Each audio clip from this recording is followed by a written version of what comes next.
रचैया तू ही बारू ए मैया।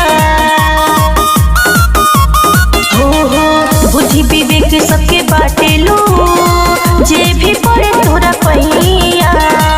करे चिन्हे के बतले बारू हो, करे चिन्हे के बतले बारू हो। ए मैया मूर्ख के ज्ञानी तू बनवले बारू हो।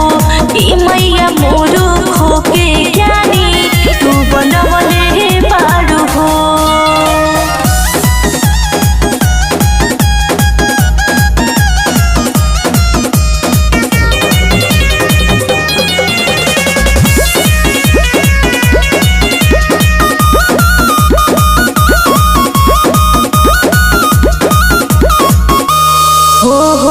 तोरे इशारा पे बोले संसार हो, गुंगो के जिंदगी में आवेला बहार हो।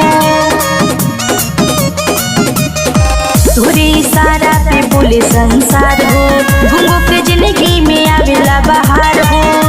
ज्ञान के ज्योति तू ही जगवले बारू हो, ज्ञान के ज्योति तू ही जगवले बारू हो। ए मैया मूर्ख के ज्ञानी तू बनवले बारू हो। ए मैया मूर्ख के ज्ञानी तू बनवले बारू हो।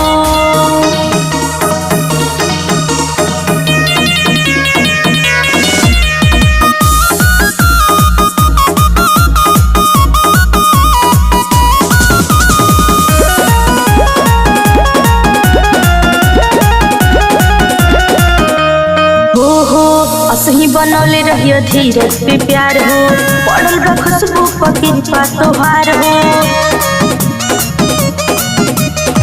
असही बनौले रहियो धीरज पे प्यार हो, पड़ल बा खुशबू पर कृपा तोहार हो।